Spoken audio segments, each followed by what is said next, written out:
ফেরাউনের মেয়ে ছিল, যে মেয়ের একজন দাসী ছিল, যে দাসীর নাম ছিল মায়েশা। মায়েশা ফেরাউনের কন্যার মাথার চুলগুলো আশ্রয় দেয়। খাদেম আল্লাহর বান্দি, যিনি গোপনে গোপনে মুসা পয়গম্বরের উপরে ঈমান আনয়ন করেছিল,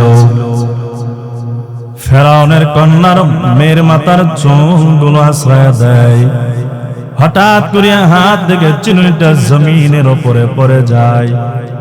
আল্লাহর বান্দি মায়েশা চিরুনিটা জমিন থেকে যখন উঠাবে, জবান দিয়া বের হয়ে গেল অজান্তে অনিচ্ছা ভাবে যে আল্লাহকে বাদে অন্য কাউকে আল্লাহ বলে মানবে, রব বলে মানবে, খোদা বলে মানবে, সে দুনিয়া তো ধ্বংস হোক, হাশরের ময়দানে আল্লাহ পাক তার জাহান্নামের আসামি হিসেবে কবুল করে নেন।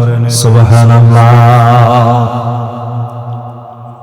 যেই মাত্র মায়েশার জবান দিয়া বের হয়ে গেল যে আল্লাহকে মানে না, সে দুনিয়া তো ধ্বংস হোক, হাশরের ময়দানও জাহান্নামে যাক, যেই মাত্র বলল, ফেরাউনের মেয়ের কান বরাবর পৌঁছায় গেল। ফেরাউনের মেয়ে আবার ডাক ধরে, মায়েশা রে, তাহলে কি তুমি আমার আব্বা ফেরাউনকে রব বলে মানো না, আল্লাহ বলে মানো না, খোদা বলে মানো না? মায়েশা আল্লাহর বান্দি জবাব দেয়, ও ফেরাউনের মেয়ে শুনে নাও, আমি তোমার আব্বা ফেরাউনকে রব বলে মানি না, আল্লাহ বলে মানি না। সুবহানাল্লাহ কয় না? ফেরাউনের মেয়ে জিজ্ঞেস করলো, তাহলে মায়েশা তুমি কাকে রব বলে মানো, আল্লাহ বলে মানো? মায়েশা এবার জবাব দেয়, আমি আল্লাহ তাকে মানি যিনি আমাকে বানালেন, যিনি তোমাকে বানালেন, তোমার আব্বা ফেরাউনকে যিনি বানালেন, তিনি হলেন আমার রব।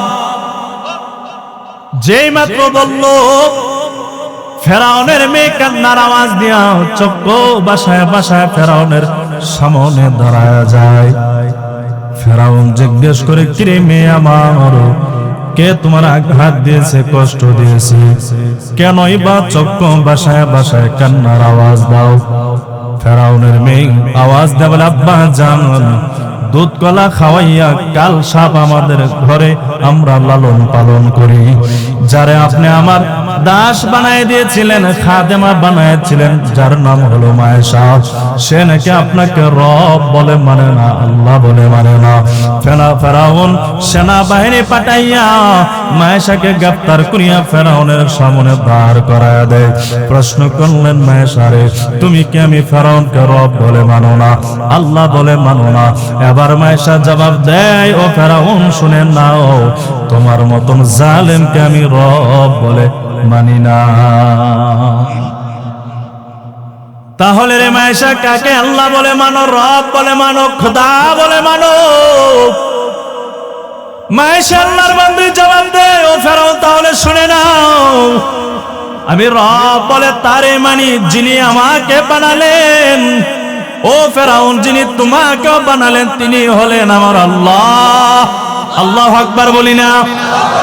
আমার আল্লাহ তো তিনি যে আল্লাহর হুকুমে আকাশে সূর্য উদিত হয়, আমার আল্লাহ তো তিনি যার হুকুমে আকাশের সূর্য অস্তমিত যায়, আমার আল্লাহ তো তিনি যার হুকুমে আকাশের তারকারাজ উদিত হয়, আমার আল্লাহ তো তিনি যার হুকুমে চাঁদ আকাশে উদিত হয়, আমার আল্লাহ তো তিনি যিনি হায়াতের মালিক, যিনি মরণের মালিক, যিনি রিজিক দেওয়ার মালিক, যিনি না দেওয়ার মালিক, আমার আল্লাহ তো তিনি যিনি সন্তান দেওয়ার মালিক, সন্তান না দেওয়ার মালিক, আমার আল্লাহ তো তিনি যিনি চাইলে সম্মান দিতে পারেন, আবার অপমানও করাইয়া বাংলার জমিন থেকে ইন্ডিয়া স্বামীর বাড়িতে পাঠাতে পারেন। কথা কয় না? আমার আল্লাহ তো তিনি একমাত্র কে? আরো আওয়াজ দেয়া বলেন, কে? যেই মাত্র মায়েশা বললেন আমার আল্লাহ হলো তিনি, ফেরাউনের মেজাজটা গরম নাকি ঠান্ডা? কথা কয় না? মেজাজ বড় গরম হয়ে যায়। এবার বারবার চাপ দিয়ে বলে, ও মায়েশা, আমি ফেরাউনকে রব বলে মেনে নাও, আল্লাহ বলে মেনে নাও। মায়েশা ডাক দলে, ফেরাউন না না, তোমার আল্লাহ বলে মানবো না, রব বলে আমি মানবো না। ফেরাউন এবার আওয়াজ দেয়, মায়েশা রব যদি না মানো, তাহলে তোমার এখনই আমি হত্যা করে ফেলবো। মায়েশা জবাব দেই, ফেরাউন চাইলে তুমি আমার হত্যা করে ফেলতে পারো, তারপরও তোমার রব বলে মানবো না। জল্লাদকে ফেরাউন আদেশ দিয়া বলে, জল্লাদ দেরি করবি না, দেরি করবি না, এখনই গর্ত বানা, গর্তের ওপর লাকড়ি দিয়ে ছেড়ে দে, উপরে বিশাল বড় একটা ড্যাং বসায়া দে, ড্যাগের ভিতরে তেল ছেড়ে দে, নিচ থেকে আগুনটা ধরায়া দে। যেই মাত্র আগুনটা ধরায়া দেয়, কিছুক্ষণের মধ্যেই ওই ড্যাগের ভিতরে তেলগুলো টক টক টক টক করে ফুটতেছে, জ্বলন্ত তেল হয়ে যায়। মায়েশাকে ডাক দিলে, মায়েশা এখনো সময় আছে, আমি ফেরাউনকে রব বলে মেনে নাও, আল্লাহ বলে মেনে নাও। ও মায়েশা যদি না মানো, এই জ্বলন্ত তেলের মধ্যে তোমাকে ছেড়ে দেওয়া হবে। মায়েশা ডাক দিল, ফেরাউন চাইলে তুমি আমার জ্বলন্ত তেলের মধ্যে ফেলে দিতে পারো, তারপর তোমার মতন ফেরাউনকে আল্লাহ বলে মানবো না। নবীজির সাহাবী ওই হাফসি গোলাম উমাইয়া বারবার আঘাত দেয়, ও বেলাল ইমানটা ছেড়ে দে, মুহাম্মদের দরবার ছেড়ে দে, কালেমা ছেড়ে দে, আল্লাহ ছেড়ে দে। বেলাল ডাক দিল, মাইর আবু জাহেলকেও ডেকে ডেকে বলে, আবু জাহেল চাইলে আমার হত্যা করে ফেলতে পারো, তারপর মুহাম্মদের দরবার ছাড়া যাবে না, আল্লাহর দরবার ছাড়া যাবে না। এবার উমাইর ডাক দিল, বেলাল যদি মুহাম্মদের দরবার যদি না ছাড়ো, তাহলে তোমার হত্যা করে ফেলা হবে। বেলাল ডাক দিল, ও উমাইর জানলে চাইলে আমি বেলালকে হত্যা করে ফেলতে পারো, তারপর মুহাম্মদের দরবার ছাড়া যাবে না। এবার হযরতে বেলাল নবীজির প্রাণের সাহাবী মুয়াজ্জিন মরুভূমির প্রান্তরে নিয়ে যায়, উত্তপ্ত বালু, এই বালুর মধ্যে হযরতে বেলালের শরীরের জামাটা খুলে নেয়, ফিটকানা জ্বলন্ত বালুর উপরে শোয়া দেয়, এই বালুর উপরে আবার আংরা, জ্বলন্ত আংরা দিয়ে দেয়। ফিটকানা যখন জ্বলন্ত আংরার উপরে দিয়ে দেয়, যুবক ভাই, বৃদ্ধ বাবা, পর্দার আম্মা জান শোনেন, জ্বলন্ত আংরার উপরে হযরত বেলাল নবীর সাহাবী ফিটকানা দিয়ে দেয়। বেলালের বুকের উপরে বিশাল বড় একটা পাথর দিয়ে দেয় চাপ। ডাক দিয়ে বলে, বেলাল এখনো সময় আছে, মুহাম্মদের দরবার ছেড়ে দাও, এক আল্লাহর কালেমা ছেড়ে দাও, মুহাম্মদের কালেমা ছেড়ে দাও। বেলাল বলে, আমি পারবো না, পারবো না, পারবো না। ঔষধ যদি একবার সেবন করা হয় যেমন বের করা যায় না, আমি মুহাম্মদের কালেমা সেবন করেছি, আর কোনোদিন বের করে দেওয়া যাবে না। বারবার আঘাত দেয়, আঘাত দেয়, আঘাত দেয় কালেমা ছেড়ে দেওয়ার জন্য। হযরতে বেলালকে যখন আঘাত দেয়, আঘাত দিয়ে মরুভূমির প্রান্তে যখন বুকের ওপরে বিশাল বড় পাথর দিয়া চলে যায়, আবু বকর ওই রাস্তা দিয়া যায়। আবু বকর তাকাইয়া দেখে, কান দিয়া শ্রবণ করে, হযরতে বেলাল জ্বলন্ত আংরার উপরে ফিটকানা টকবক টকবক করে করিয়া করিয়া করিয়া ওই আংরার উপরে শরীরের চর্বিগুলো পড়তেছে। আবু বকর ডাক দিলে, ভাই বেলাল তুমি যদি আস্তে আস্তে যদি বলো। এবার হযরতে বেলাল আরো জোরে জোরে আহাদ আহাদ আহাদ আহাদ বলে, আল্লাহ এক, আল্লাহ দ্বিতীয়, আল্লাহ এক, আল্লাহ দ্বিতীয়। আবু বকর ডেকে বলে, ভাই বেলাল আস্তে আস্তে যদি আহাদ বলো, তাহলে বেঈমানেরা তোমার শাস্তি হয়তো বা কমায়া দিবে। এই কথা বলে হযরতে আবু বকর চলে গেলেন। কিছুক্ষণ পর আবার একই রাস্তা দিয়ে আসতেছেন। আসার পর হযরতে আবু বকর তাকাইয়া দেখে হযরতে বেলালের জবান দিয়া হাত, জোরে জোরে হাত আর হাত বলে। আবু বকর জিজ্ঞেস করলেন, কে ভাই বেলাল, তোমার না বললাম আস্তে আস্তে হাত হাত বলার কারণ জন্য জোরে জোরে কেন বলো? বেলাল আবার জবাব দেয়, আবু বকর ভাই রে, যত বেঈমানেরা আমরা ঘাত দেয়, কষ্ট দেয়, আমার কষ্টটা কষ্ট মনে হয় না। যত জোরে জোরে আমি হাত হাত বলি, আমার দিলের মধ্যে বড় মজা পায়। এই জন্য আল্লাহ পাক জানায়া দেয় সূরা কাফের 107 নম্বর আয়াতে কালেমার মধ্যে ইন্নাল্লাযীনা আমানু ওয়া আমিলুস সালিহাত, নিশ্চয় যারা ঈমানদার হবে, মুমিন হবে, কানাত লাহুম জান্নাতুল ফিরদাউসি নুজুলা। আল্লাহ পাক জানায়া দেয় যারা ঈমানদার হবে, মুমিন হবে, নেক আমল নিয়া দুনিয়া থেকে হাশরের ময়দানে আসবে, আমি আল্লাহ পাক আমার 8টা তৈরি জান্নাত আছে। 8টা জান্নাতের মধ্যে সবচেয়ে বড় দামি জান্নাত হলো জান্নাতুল ফেরদাউস। আমার মুমিন বান্দাদেরকে জান্নাতুল ফেরদাউস আমি আল্লাহ দান করে দেব। এবার মায়েশারে চাপ দেয় বারবার, ঈমানটা ছেড়ে দাও। মায়েশা যখন বলে ঈমান হারা হতে হব না, ঈমানটাও ছাড়ব না, সেনা বাহিনী পাঠিয়ে দিয়া মায়েশার 2 জন কন্যা সন্তান ছিল, কন্যা সন্তানকে ফেরাউনের সামনে দাঁড় করায় দেয়। একটা মেয়ের বয়স হলো 8 বছর, দ্বিতীয় মেয়ের বয়স হলো 2 থেকে 2.5 বছর, দুধের বাচ্চা, কুলের বাচ্চা, মাসুম বাচ্চা। 8 বছরের বাচ্চাটাকে দুনিয়া ফেরাউন বলে, মায়েশা রে, আমি ফেরাউনকে রব বলে মেনে নাও, আল্লাহ বলে মেনে নাও, না হলে 8 বছরের মেয়েটাকে জ্বলন্ত তেলের উপরে ফেলে দেব। মায়েশা ডাক দিলে, ফেরাউন চাইলে ফেলে দিতে পারো, তারপর তোমার মতন ফেরাউনকে রব বলে মানব না। জালেম ফেরাউন আর সহ্য করে না, 8 বছরের মেয়েটাকে জ্বলন্ত তেলের মধ্যে ফেলে দেয়।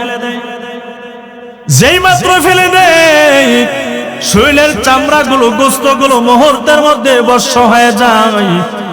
এবার ফেরাউন আবার ডাক দেওয়া, মায়েশা এখনো সময় আছে, আমি ফেরাউনকে রব বলে মেনে নাও, না হলে শিশু বাচ্চাটাকে জ্বলন্ত তেলের মধ্যে ফেলে দেব। মায়েশা বলে, ফেরাউন চাইলে আমার প্রথম মেয়ের মতো ফেলে দিতে পারো, তারপর আমি ঈমান হারা হব না। এবার শিশু বাচ্চাটাকে জালেম ফেরাউন আর দেরি করে না, আব্বা জান, শিশু বাচ্চাটাকে জ্বলন্ত তেলের মধ্যে ফেলে দেয়। জ্বলন্ত তেলের মধ্যে ফেলে দিতে সময় হয়, শিশু বাচ্চার চামড়াগুলো, গোশতগুলো ভস্ম হতে সময় হয় না। এবার আম্মা জান মায়েশার চোখ বেয়ে টপ টপ করে পানি পড়তেছে, গাল ভিজে যায়, চোখের পানি গাল ভিজে ভিজে বুক পর্যন্ত চলে আসে। ফেরাউন এবার কানের কাছে গিয়া ফিসফিসায় বলে, রে মায়েশা, মনে হয় মরণের ভয় তোমার অন্তরে ঢুকছে, মনে হয় মরণের ভয় তোমার কলিজার মধ্যে, কলবের মধ্যে ঢুকছে। আমি ফেরাউনকে মনে হয় এখন তুমি রব বলে মেনে নিবা, আল্লাহ বলে মেনে নিবা, খোদা বলে মেনে নিবা। এরে যুবক ভাই, বিদ্যা বাবা শুনেন, এবার মায়েশা জবাব দেয়, ও ফেরাউন, মরণের ভয় আমি মায়েশার দিলের মধ্যে ঢুকে নাই, এই জন্য আমি কাঁদি নাই। ফেরাউন ডাক দিলে, মায়েশা তাহলে কেন চক্ষু বাসায়া বাসা কান্নার আওয়াজ দাও? মায়েশা চিল্লে আওয়াজ দে, ফেরাউন শুনে নাও, কেন আমি চক্ষু বাসায়া বাসা কান্নার আওয়াজ দেয়? আমার আল্লাহ আসমানের মালিক, জমিনের মালিক, রব্বে কাবা যদি আমি মায়েশাকে যদি আজকে একটা জীবন না দিয়া 1000টা জীবন যদি আমি মায়েশার আজকে দান করতো, আমি আল্লাহর রাস্তায় আজকে একটা জীবন নয়, একটা জীবন নয়, 1000টা জীবন আমি আল্লাহর রাস্তায় কোরবান করিয়া প্রমাণ করে দিতাম, আল্লাহ একমাত্র রব হিসেবে আপনাকে মানি, ফেরাউনকে নয়। যেই মাত্র বলল, ফেরাউনের মেজাজটা আরো গরম হয়ে গেল। জল্লাদকে আদেশ দিয়ে বলে, জল্লাদ তাড়াতাড়ি রেডি হও, এরও তাড়াতাড়ি জ্বলন্ত তেলের মধ্যে ফেলে দাও।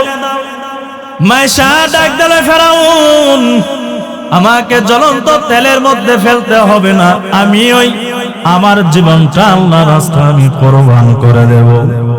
মায়েশা এবার বলে, ফেরাউন আমি জ্বলন্ত তেলের উপর লাভ দেওয়ার আগে আমার একটা শর্ত আছে, আরজি আছে, দরখাস্ত আছে। বলে, কি এমন দরখাস্ত? বলে, আমি যখন জ্বলন্ত তেলের উপর লাভ দিয়ে দেব, আমার চামড়াগুলো, গোশতগুলো যখন ভস্ম হয়ে যাবে, আর আমার হাড্ডিগুলো আর আমার দুই মেয়ের হাড্ডিগুলো হাড়গুলো একত্রিত করিয়া এক জায়গার মধ্যে কবর দিয়া দিবা, দাফন করে দিবা। ফেরাউন শর্ত মতো রাজি হয়ে যায়। আম্মা জান মায়েশা যখন জ্বলন্ত তেলের উপরে লাফ দিয়ে দিবে, কিছুক্ষণ আগে জালেম ফেরাউন যে শিশু বাচ্চাটাকে তেলের মধ্যে ফেলে দিয়েছিল, আল্লাহ পাক কুদরতি ভাবে ওই শিশু বাচ্চার জবানটা খুলে দেয়, ডাক দেয় বলে আম্মা জান, ও আম্মা জান দেখতেছেন জ্বলন্ত তেল, আম্মা জান জ্বলন্ত তেল নয়, তেল নয়, তেল নয় আম্মা জান, এই জ্বলন্ত তেলের উপর লাফ দিতে সময় হবে রব্বে কাবা আপনাকে জান্নাত দিতে দেরি করবে না। এরপরে ঈমান ছাড়ে নাই। আল্লাহ পাক সেই ঈমানদারদের কি বলে, ইয়া আইয়ুহাল্লাযীনা আমানু, হে ঈমানদার, ইসতাঈনু বিস-সাবরি ওয়াস-সালাহ, বান্দারে যখনই বিপদে আপদে মুসিবতে পড়ে যাবা ধৈর্য ধারণ করো, সবর করো, আর 2 রাকাত নামাজ আদায় করিয়া আমি আল্লাহর কাছে চাও, ইন্নাল্লাহা মা'আস-সাবিরিন, নিশ্চয় আমি আল্লাহ ধৈর্যশীল বান্দা বান্দীদের সাথে আছি। ইয়া আইয়ুহাল্লাযীনা আমানু, হে ঈমানদারগণ, ইসতাঈনু বিস-সাবরি ওয়াস-সালাহ, ধৈর্য এবং নামাজের মাধ্যমে আমি আল্লাহ পাকের কাছে সাহায্য চাও। ইন্নাল্লাহা মা'আস-সাবিরিন, নিশ্চয় আমি আল্লাহ ধৈর্যশীল বান্দা বান্দীদের সাথে আছি। সুবহানাল্লাহ। যে হাদিস কেন আপনাদের সামনে পাঠ করেছি, হাদিসের মধ্যে নবীজি বলেন, আদ-দুনিয়া সিজনুল মুমিন ওয়া জান্নাতুল কাফির, গোটা দুনিয়াটা হলো মুমিনদের জন্য জেলখানা, কাফির, বেঈমান, ইহুদি, খ্রিস্টান, বৌদ্ধ, মুশরিক, নাসারা, হিন্দুদের জন্য দুনিয়াটা হলো বালাখানা।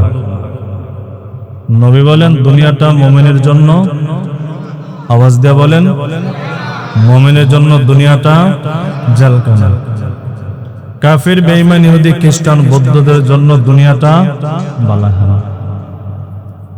এখন হাদিসের অর্থ বুঝে থাকলে জবাব দেন, যে যারে মানে সে তার কাছ থেকে শান্তি পায় নাকি অশান্তি পায়? প্রশ্ন মনে হয় বুঝেন নাই।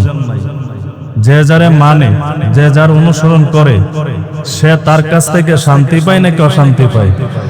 আওয়াজ দিয়া বলেন, শান্তি পায় নাকি অশান্তি পায়? শান্তি পায়। মুসলমান আল্লাহ মানে কি মানে না? কথা কয় না। নবী মানে কি মানে না? ইসলাম মানে কি মানে না? কোরআন আমাদের সংবিধান আমরা মানে কি মানি না? মুমিন আল্লাহ মানে, মুমিন ইসলাম মানে, মুমিন কোরআন মানে, ইসলাম মানে, নবী মানে। এরপর নবীজি বললেন মুমিনের জন্য দুনিয়াটা হলো জেলখানা। আমার কথা বুঝতেছেন না আপনারা?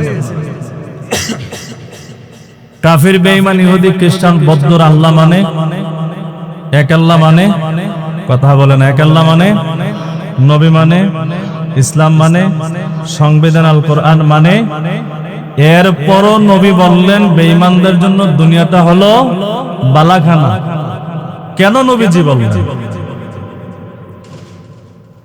দুনিয়ার জিন্দেগিতে যারা জেলে গেছে, জেলখানায় আসামি হয়ে গেছে, জেলের ভিতরে যাওয়ার পর দেখবেন জেলের ভিতরে কোনো কাম কাজ নাই, কোনো কিছুই নাই।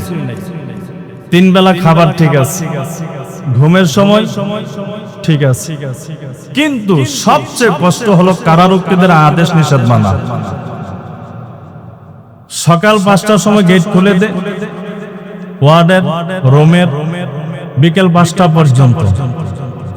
আবার বিকেল 5টার সময় ওয়ার্ডের তালা মেরে দে সকাল 5টা পর্যন্ত। সারা রাত একই রুমে থাকতে হয়, অন্য কোনো রুমে যাওয়ার কোনো সুযোগ নাই। সামান্য পরিমাণ যদি কারারক্ষীদের অথবা জেলখানা কর্তৃপক্ষের যদি আদেশ নিষেধিত সামান্য পরিমাণ অমান্য করে, তাহলে জেলখানার বাসায় তারা ফুটাপ লাগায় দেয়।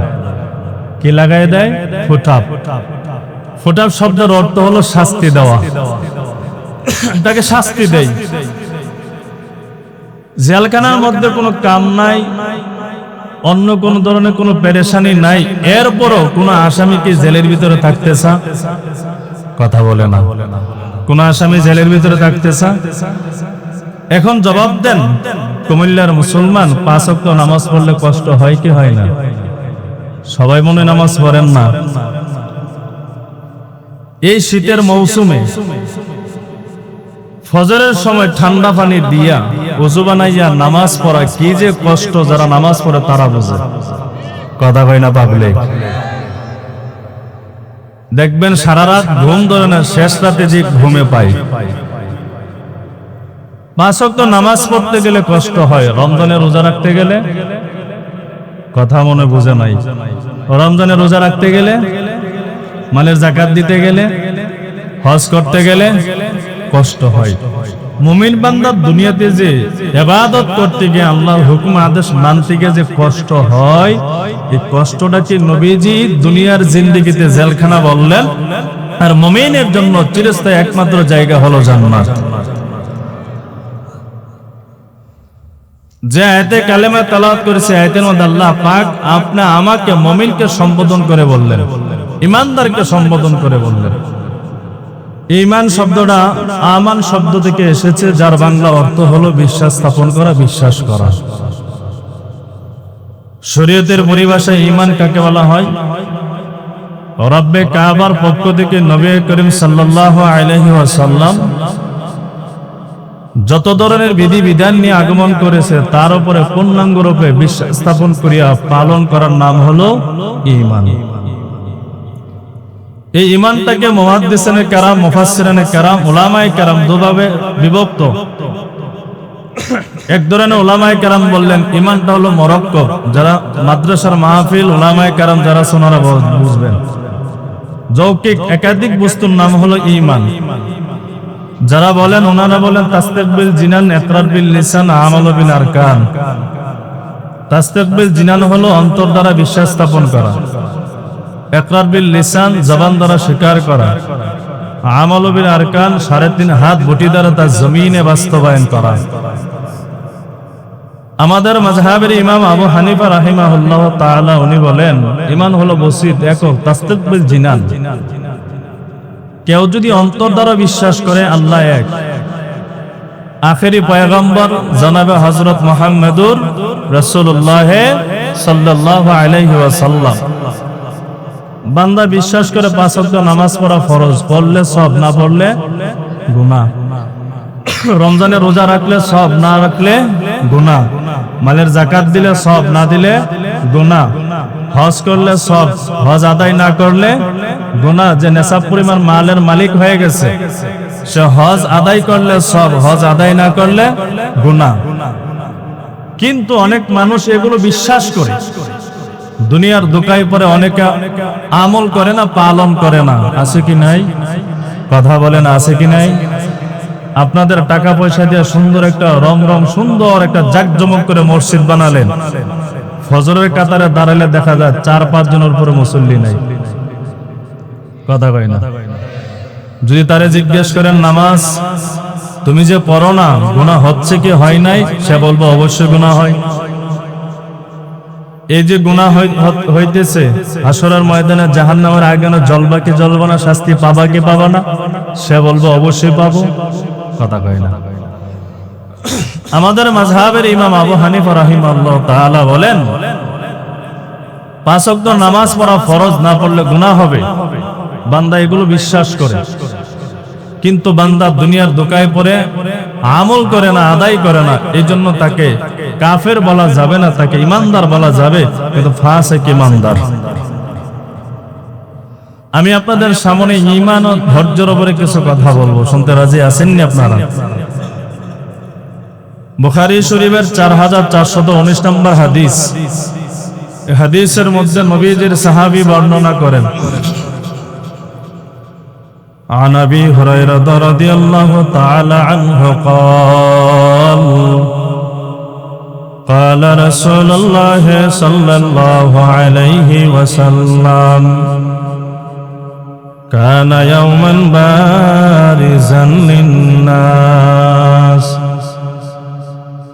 নবীজির সাহাবী হযরত আবু হুরায়রা রাদিয়াল্লাহু তাআলা আনহু হতে বর্ণিত, তিনি বলেন রাসূল আকরাম সাল্লাল্লাহু আলাইহি ওয়াসাল্লাম মানুষের সাথে বসা ছিলেন। ইয আতা রাজুলুন ইয়ামশি, এমন সময় একজন সাহাবী নবীকে আসিয়া প্রশ্ন করলেন, ক্বালা ইয়া রাসূলাল্লাহ মাল ঈমান। নবীজি বলেন না ঈমান কাকে বলা হয়। যেই মাত্র সাহাবী নবীকে প্রশ্ন করলেন, নবী জবাব দেন ক্বালাল ঈমান। সাহাবীরে ঈমান বলা হয় আন তুমিনা বিল্লাহি ওয়া মালাইকাতিহি ওয়া রাসূলিহি ওয়া লিকাইহি। ঈমান বলা হয় আল্লাহ এক, আল্লাহ অদ্বিতীয়, আল্লাহর মা নাই, আল্লাহর বাবা নাই, আল্লাহর ছেলে নাই, আল্লাহর মেয়েও নাই, আল্লাহ কাউকে জন্ম দেয় নাই, কারো কাছ থেকে জন্ম নেই নাই, তিনি হলেন আমাদের কে।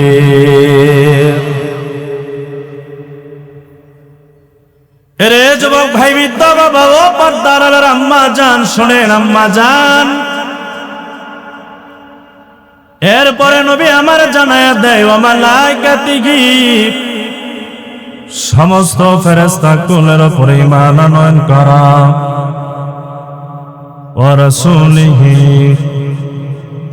বাবা আদম পয়গম্বর থেকে নিয়া আপনা আমার নবী পর্যন্ত 1,24,000 মতান্তরে 2,24,000 নবী রাসূল, উনাদের উপরে বিশ্বাস স্থাপন করা, ঈমান আনয়ন করা। হাসরের ময়দানে রব্বে কাবার সাথে আপনা আমার সাক্ষাৎ হবে, তার উপরে ঈমান আনয়ন করা। দুনিয়ার জিন্দেগি শেষ হওয়ার পরে কবরের জগতে আপনা আমাকে পুনরুত্থান হতে হবে।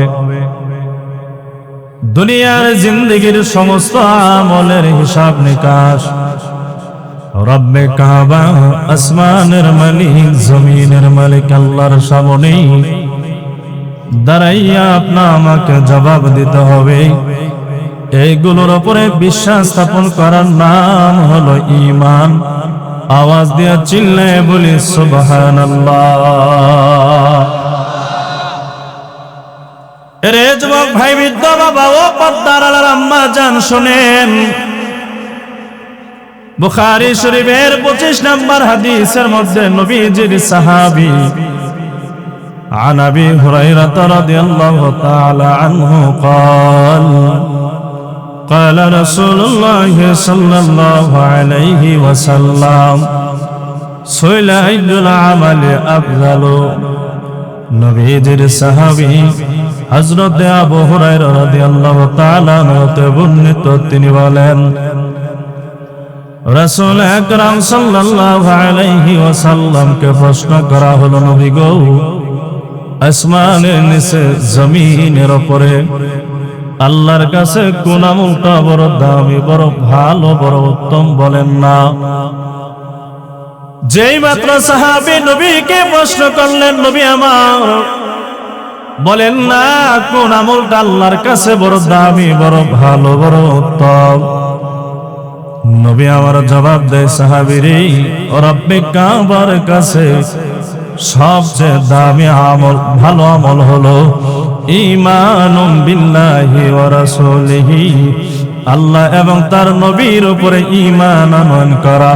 সুবহানাল্লাহ। অপারেটর ভাই, শ্বাসটা না, একটু রিভাবটা দাও, একটু হালকা রিভাবটা দাও। বুখারী শরীফের অন্য হাদিসের মধ্যে নবী আমার জানায়া দেয় আল ঈমানু বিদ'উ ওয়া সাব'উনা শু'বা, ঈমানের শাখা প্রশাখা হলো 70-এর অধিক। মুহাদ্দিসিনে কেরাম বলেন 70-এর অধিক বলতে ঈমানের শাখা প্রশাখা কতটা বোঝানো হয়। মুহাদ্দিসিনে কেরাম বলেন ঈমানের শাখা প্রশাখা হলো 77, মানে হলো 77টা। এই 77টা ঈমানের শাখা প্রশাখার সম্পর্ক। 7খানা ঈমানের সম্পর্ক হলো জবানের সাথে, 30খানা ঈমানের সম্পর্ক হলো কলবের সাথে, বাকি 40 খানা ইমানের সম্পর্ক হলো 3.5 হাত বটির সাথে। এই 40, 30, 7 মিলালে হয় 77টা। নবী আমার জানায়া দেয়, ও আমার উম্মতের দল, ফা আফজালুহা কাউলু লা ইলাহা ইল্লাল্লাহ। ও শ্যামনগরের মুসলমান, জবান দিয়া, অন্তর থেকে আওয়াজ দেয়া, দিল থেকে সবাই মহব্বত নিয়ে একবার আওয়াজ দেয়া বলি, লা ইলাহা ইল্লাল্লাহ। আবার একটু আওয়াজ দেয়া বলি না আব্বা জান, লা ইলাহা ইল্লাল্লাহ। নবী আমার জানায় দেয়, ইমানের শাখা প্রশাখার মধ্যে সবচেয়ে দামি শাখা হলো লা ইলাহা ইল্লাল্লাহ। বড় দামি একটা কালেমা, বড় দামি একটা বাক্য। এর যুবক ভাই, বৃদ্ধ বাবা শুনে যান, কেমন লা ইলাহা ইল্লাল্লাহ বড় দামি কালেমা। বুখারী শরীফের 42 নম্বর হাদিস। এই হাদিসের মধ্যে নবীজির সাহাবী আনাস রাদিয়াল্লাহু তাআলা আনহু قال قال رسول الله صلى الله عليه وسلم يخرج من النار। নবীজির সাহাবী হযরত আবু হুরায়রা রাদিয়াল্লাহু তাআলা আনহু বলেন, রাসূল আকরাম সাল্লাল্লাহু আলাইহি ওয়াসাল্লাম ইরশাদ করেন, ইয়াখরুজু মিনান নার, হাশরের ময়দানে রব্বে কাবা ওই বান্দাকে জাহান্নামের আগুন থেকে বের করে দিবেন, মুক্তি করে দিবেন। কাকে বের করে দিবেন? নবী আমার জানায় দেয়, মান ক্বালা লা ইলাহা ইল্লাল্লাহ, যে আমার উম্মত পড়বে লা ইলাহা ইল্লাল্লাহ, নবী বলেন ইয়াখরুজু মিনান নার, হাশরের ময়দানে রব্বে কাবা আমার ওই উম্মতকে আল্লাহ পাক জাহান্নামের আগুন থেকে মুক্তি করে দিবেন। وفي قلبه وزن شعيرة من ঈমান। এরপরে নবী আমার জানায়া দেয়, যে আমার উম্মতের কলবের মধ্যে, দিলের মধ্যে, অন্তরের মধ্যে যারা পরিমাণ ঈমান থাকবে, গম পরিমাণ ঈমান থাকবে, সরিষা পরিমাণ ঈমান থাকবে, নবী বলেন ইয়াখরুজু মিনান নার, হাশরের ময়দানে আল্লাহ পাক আমার ওই উম্মতকে জাহান্নামের আগুন থেকে বের করে দেওয়া হবে। এবার শ্যামনগরের মুসলমান, আল্লাহ পাক যে বান্দাকে লা ইলাহা ইল্লাল্লাহ মুহাম্মাদুর রাসূলুল্লাহ সাল্লাল্লাহু আলাইহি ওয়াসাল্লাম বান্দা দুনিয়ার জিন্দেগিতে পড়লো, বিশ্বাস নিয়ে দুনিয়া থেকে বিদায় হয়ে গেল, এই কারণে বান্দাকে আল্লাহ পাক জাহান্নামের আগুন থেকে বের করে দেওয়া হবে। ওই বান্দাকে জাহান্নামের আগুন থেকে বের করে কোথায় দেওয়া হবে? নবীজি আমার অন্য হাদিসের মধ্যে জানায়া দেয়, মান ক্বালা লা ইলাহা ইল্লাল্লাহ ফাদাখালাল জান্নাহ, ফাদাখালাল জান্নাহ। নবী আমার জানায়া দেয়, হাশরের ময়দানে রব্বে কাবা আমার ওই উম্মতকে, যে উম্মত পড়বে লা ইলাহা ইল্লাল্লাহ মুহাম্মাদুর রাসূলুল্লাহ, যে বান্দা, যে উম্মত আমার পড়বে, বিশ্বাস নিয়ে দুনিয়া থেকে বিদায় হয়ে যাবে, আসমানের মালিক, জমিনের মালিক আল্লাহ পাক আমার ওই উম্মতকে হাশরের ময়দানে এর বিনিময়ে একটা জান্নাত দান করে দিবেন। যেই বান্দা পড়বে লা ইলাহা ইল্লাল্লাহ মুহাম্মাদুর রাসূলুল্লাহ, নবী আমার জানায়া দেয়, ওই বান্দাকে হাশরের ময়দানে একটা জান্নাত দান করে দিবেন। কত বড় জান্নাত দিবেন জানার দরকার আছে কিনা? আওয়াজ দেয় না, আসেনি? কত বড় জান্নাত পাবো? নবী আমার জানায়া দেয়, আরে আমার উম্মতেরা, যে বান্দা পড়বে লা ইলাহা ইল্লাল্লাহ, বান্দা বিশ্বাস নিয়ে দুনিয়া থেকে বিদায় হয়ে যাবে, হাশরের ময়দানে রব্বে কাবা একটা জান্নাত দান করবে। কত বড় জান্নাত!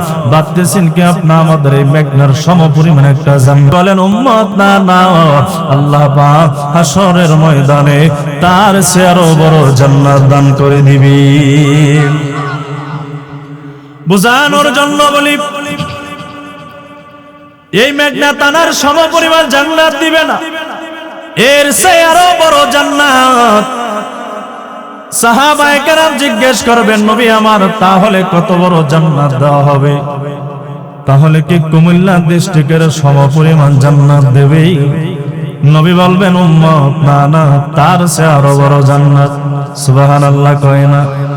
তাহলে নবী গো কত বড় জান্নাত দেওয়া হবে? তাহলে কি চট্টগ্রাম বিভাগের সমপরিমাণ জান্নাত দিবে? নবী বলবেন উম্মত না না, তার চেয়ে আরো বড় জান্নাত। তাহলে কত বড় জান্নাত দেওয়া হবে? যেই বান্দা পড়বে লা ইলাহা ইল্লাল্লাহ মুহাম্মাদুর রাসূলুল্লাহ, বান্দা পড়ে পড়ে দুনিয়া থেকে বিশ্বাস নিয়ে বিদায় হয়ে গেল। ও নবী তাহলে কত বড় জান্নাত দেওয়া হবে? গোটা আমাদের বাংলাদেশের সমপরিমাণ কি জান্নাত দিবে? নবী বলবেন উম্মত না না, তার চেয়ে আরো বড় জান্নাত দেওয়া হবে। ও পয়গম্বর তাহলে কত বড় জান্নাত দেওয়া হবে? গোটা দুনিয়ার সমপরিমাণ কি একটা জান্নাত? নবী আমার আওয়াজ দিয়ে বলবেন সাহাবায়ে কেরাম গোটা দুনিয়ার সমপরিমাণ জান্নাত নয়, তার চেয়ে আরো বড় জান্নাত দেওয়া হবে। সাহাবায়ে কেরাম প্রশ্ন করলেন নবী আমার, যে বান্দা পড়বে লা ইলাহা ইল্লাল্লাহ ওই বান্দাকে কত বড় জান্নাত দেওয়া হবে? গোটা দুনিয়ার সমপরিমাণ জান্নাত দিবে না, তাহলে কত বড় জান্নাত দেওয়া হবে? নবী আমার জানায়া দেয় এর সাহাবায়ে কেরাম শুনেন নাও, যে আমার উম্মত পড়বে লা ইলাহা ইল্লাল্লাহ মুহাম্মাদুর রাসূলুল্লাহ, দুনিয়ার জিন্দেগিতে পড়বে, বিশ্বাস নিয়ে দুনিয়া থেকে বিদায় হয়ে যাবে, গোটা দুনিয়ার সমপরিমাণ একটা জান্নাত নয়, এই গোটা দুনিয়ার সমপরিমাণ একটা নয়, এই গোটা দুনিয়ার সমপরিমাণ 10টা দুনিয়া একত্রিত করলে জমা করলে যত বড় হবে।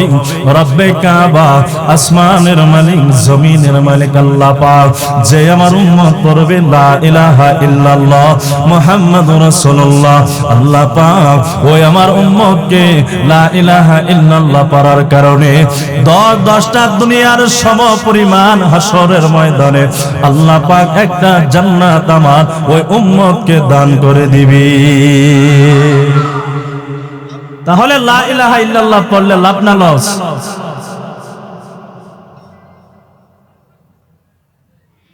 এটা পরে ঘোষণা দিন, এখন কি আমি ঘোষণা দিতাম?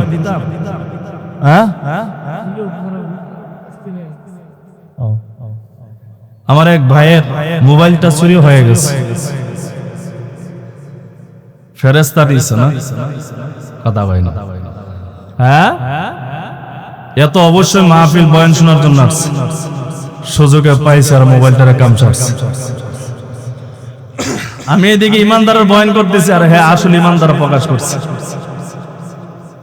হ্যাঁ, মোবাইলটা নিয়ে গেছে, যে চোর ভাই নিয়ে গেছে মোবাইলটা, তাড়াতাড়ি যদি আল্লাহর ভয় অন্তরে তাকে, জাহান্নামের ভয় যদি তাকে, মোবাইলটা আল্লাহকে ওয়াস্তে এই মাহফিলের কর্তৃপক্ষের কাছে মোবাইলটা পৌঁছায় দাও, না হলে এতগুলো মানুষের আমিন কিন্তু আল্লাহ পাক ফেলে দিবে না। অন্যর উপরে জুলুম করলে, চুরি করলে এর শাস্তি দিবেন কে? কথা বলে না, কে দিবেন? আল্লাহ দিবেন। অন্তর থেকে বদদুয়া দেই না, মুসাফির মানুষ বদদুয়া দিলে দোয়া কবুল হয়ে যাবে। এই জন্য ভাই বদদুয়া দেওয়ার আগে মোবাইলটার সাথে সাথে দিয়ে যান, না হলে এমন গজব কপালে নাজিল হবে টেরও পাবা না। যাই হোক, যে কথা বলতেছিলাম, লা ইলাহা ইল্লাল্লাহ বড় একটা দামি কালেমা, বড় একটা দামি বাক্য। যে হাদিস কানা পূর্বে পাঠ করেছি, হাদিসের মধ্যে নবীজি বলেন ওয়াতনাহা ইমাতাতুল আযা আনি তরিক, ইমানের শাখা প্রশাখার মধ্যে নিম্ন একটা শাখা আছে, যে শাখাটা হলো রাস্তার মধ্যে কোনো কষ্টদায়ক বস্তু যদি পড়ে থাকে, ইট অথবা কাঁটা যুক্ত, এটাকে রাস্তা থেকে হটায় দেওয়া, এটা হলো ইমানের একটা অংশ। সুবহানাল্লাহ। তাহলে ইমানের শাখার মধ্যে নিম্ন একটা শাখার নাম কি সবাই বলেন? রাস্তার মধ্যে যদি কোনো কষ্টদায়ক বস্তু পড়ে থাকে, এটাকে কি করে দেওয়া? সরায়া দেওয়া। রে যুবক ভাই, বৃদ্ধ বাবা ও পর্দার আলার আম্মা জান শুনেন, এই হাদিসের শেষ অংশ নবী আমার জানায়া দেয় ওয়াল হায়াউ শু'বাতুম মিনাল ঈমান, নবী আমার জানায়া দেয় হায়া শরম লজ্জা হলো ঈমানের একটা অংশ। লজ্জার শরম হলো ঈমানের অংশ। আজকে আপনি আমি ঈমানদার মুমিন মুসলমান দাবি করি, মাথার চুলও পেকে গেছে, আব্বা জানের দাড়িগুলো পেকে গেছে, 5 ওয়াক্ত নামাজ আবার মসজিদে ইমামের পেছনে আদায় করে, সালাম ফেরাতে সময় হয় মসজিদটাকে বের হইয়া শাসটলে অথবা হোটেলে বসিয়া সুন্দরী পরিমণির চেহারার দিকে বারবার তাকায়া থাকে। কথা কই না? আছে কিনা আমার মুসল্লি? নামাজও পড়ে, সুন্দরী পরিমণির চেহারার দিকেও তাকায় থাকে, আর মনে মনে ভাবে, হায় রে পরিমণি, যদি যৌবনকালে তোরা পাইতাম, বুন্নির নিয়ে সংসার করতাম। কথা কই না? এই হায়ার শরম লজ্জা না থাকার কারণে নিজেকে ইমানদার মুমিন মুসলমান দাবি করি, পাক্কা আমাকে বড় ইমানদার দাবি করি, আবার জবান দিয়ে অপরের সমালোচনা করি। নিজেকে ইমানদার মুমিন দাবি করি, এই জবান দিয়ে আবার মিথ্যা কথা বলি। কথা কই না? নিজেকে ইমানদার মুমিন মুসলমান দাবি করি, আবার অপর ভাইয়ের সমালোচনা কিভাবে করা যায় সেই চেষ্টাটাও করি। কথা কই না? নিজেকে ইমানদার মুমিন মুত্তাকি দাবি করি, আবার সুদের কারবারও করি। না ভুল বলতেছি? আপনাকে সমাজে মনে সৎকর নাই? হ্যাঁ, নিজেকে ইমানদার মুমিন দাবি করি, আবার দুর্নীতি করি। কথা কই না? সুযোগ পাইলে জনগণের টাকা পয়সা যা আছে সব আমার পকেটে ঢুকাই, বেগম পাড়া গিয়ে আবার বাড়িও বানাই। কথা কই না? আবার স্লোগান দেয়, আমার মতন মুমিন ইমানদার মুসলমান একটাও নাই, প্রতিদিন রাত্রে 80 রাকাত নফল ইবাদত করি। কথা বানা? হ্যাঁ, আছে কিনা? নিজেকে ইমানদার মুমিন দাবি করি, দেখেন কেমন ইমানদার। সামনে নির্বাচন আসতেছে নি? কথা কই না? নির্বাচন নিয়ে মাঠ গরম নাকি? গরম না নরম? গরম নাকি ঠান্ডা? গরম। ইমানদার দাবি করি সবচেয়ে একটা আমানতের বুট, ইমানের একটা অংশ। মনে করেন আগামীকাল নির্বাচন, ভোট দিতে যাবে, বিভিন্ন প্রার্থী ভাইয়েরা আমাদের ধারে কাছে কাছে আসে, ভাই আমাকে ভোট দিয়েন, আমাকে জয়যুক্ত করিয়েন, আমি সমাজের জন্য এই কাজ করব, বলে কি বলে না? কথা বলেন পাবলিক, বলে কি বলে না? সেই সময় ইমানের একটা প্রকাশ, একখানা ভোটের বিনিময়ে কারো ইমানটা 500 টাকা দিয়ে বিক্রি করে দেয়। কথা কই না? কারো ইমান 1000 টাকা দিয়ে, কারো ইমান 5000 টাকা দিয়ে, আবার কারো ইমান 1 প্যাকেট আকিস বিড়ি দিয়া। কথা কই না পাবলিক? আমানতের মতো ইমানের একটা অংশ ভোট। আমি বলি না এই দলকে দেন ওই দলকে দেন, আমি এটা বলি না। আমি আপনাদের হাতে পায়ে এটা অনুরোধ করব, যার মাধ্যমে সমাজের উপকার হবে, দেশের উন্নয়ন হবে, উপকার হবে, তাকে ভোট দিয়ে সংসদে পৌঁছে দেওয়া আপনার আমার দায়িত্ব। এটা যে কেউ হোক। কিন্তু দেখেন, আপনি আমার সামান্য পরিমাণ অল্প টাকার জন্য ইমানটা বিক্রি করে দেয়। কিন্তু সাহাবায়ে কেরামের যুগে, অন্যান্য নবীদের যুগে কিছু খাস আল্লাহর বান্দা বান্দি ছিল, জীবন দিয়ে দিছে, তারপরে ইমান হারা হয় নাই। রে যুবক ভাই, বিদ্যা বাবা ও পর্দার আলার আম্মা জান, শুনেন, সুবহানাল্লাহ কয় না? কোরআনের মধ্যে 30 পারা, কোরআনের মধ্যে 114 খানা সূরা আছে, আছে কি নাই? এর মধ্যে একটা সূরার নাম হলো সূরা আসর। এই সূরা আসরের মধ্যে আল্লাহ পাক সময়ের কসম করে আল্লাহ পাক বলেন, ওয়াল আস, সময়ের কসম, ইন্নাল ইনসানা লাফি খুস, নিশ্চয় মানুষ, সমস্ত মানুষ ক্ষতিগ্রস্ত, ধ্বংস, জাহান্নামের দিকে দৌড়ায় মানুষ বাদে। কয় শ্রেণীর? 4 শ্রেণী।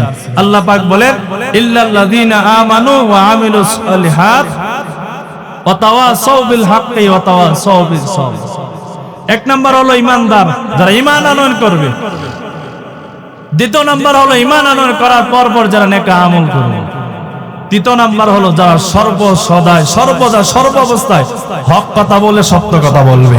সমাজে যেখানে অন্যায় হবে, অপরাধ হবে, সেখানেই প্রতিবাদ করবে। কথা কই না?